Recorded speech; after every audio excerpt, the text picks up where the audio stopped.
Gue mau cerita horor, tapi sebenarnya ini tuh nggak horor-horor banget sih ceritanya. Cuma kayak gue mau cerita aja karena gue gabut. Dan gue nggak akan masukin sound-sound horor ya. Karena kayak di video kemarin banyak yang bilang, Min, gak usah pakai lagu-lagu horor serem kayak gini dong. Oke, nggak akan gue masukin, ini bener-bener pure. Nggak gue edit-edit nih video. Ini gue diceritain sama teman gue, jadi ini pengalaman tantenya sendiri. Jadi suatu hari tantenya ini lagi mau ke suatu gedung.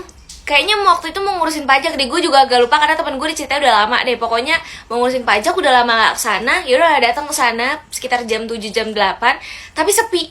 Kayak seharusnya jam segitu adalah jam orang ngantor gak sih? Kayak udah seharusnya 1-2 orang udah pada ada di kantor kan, tapi itu bener-bener gak ada orang.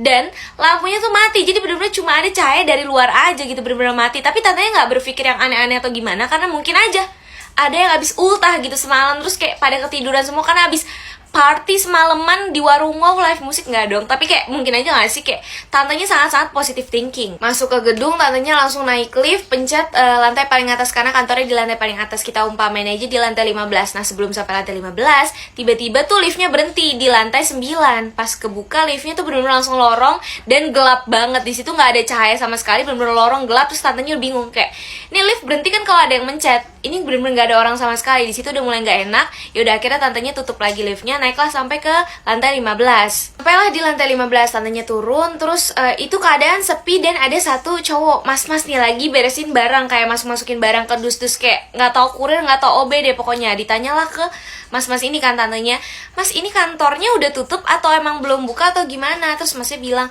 ini udah pindah, jadi kantornya udah nggak di sini lagi, dan emang ini semua gedung nih rata-rata kantornya udah pada tutup semua bu gitu. Terus akhirnya tantenya bilang kan, oh udah pindah ya, makasih ya mas segala macam. Terus cabutlah nih ke bawah. Pas turun keluar udah terang kan, itu ketemulah sama tukang ojek. Si tukang ojek ini heran kan, kok dia keluar dari gedung ini. Terus ditanya nih sama tukang ojeknya, Mbak dari mana? Terus habis itu ditanya, oh ini pak saya tadi mau ke kantor di lantai 15 tapi dia udah tutup, segala macam diceritain. Terus tadi ketemu juga sama orang katanya udah tutup, makanya saya ke bawah lagi gitu. Terus kayak si tukang ojeknya bener-bener bingung. Terus dia bilang, loh di atas ada orang, ini kantor udah 1 tahun tutup. Itu tantanya shock dan yang kayak, tadi dia ngomong ada orang di lantai 15 dan liftnya kenapa bisa jalan kalau udah 1 tahun gedungnya nggak dipakai, ngerti nggak sih? Kan seharusnya kayak listrik segala macam udah nggak ada, walaupun emang tadi pas masuk lampunya mati, tapi liftnya jalan cuy. Kayak itu siapa di atas?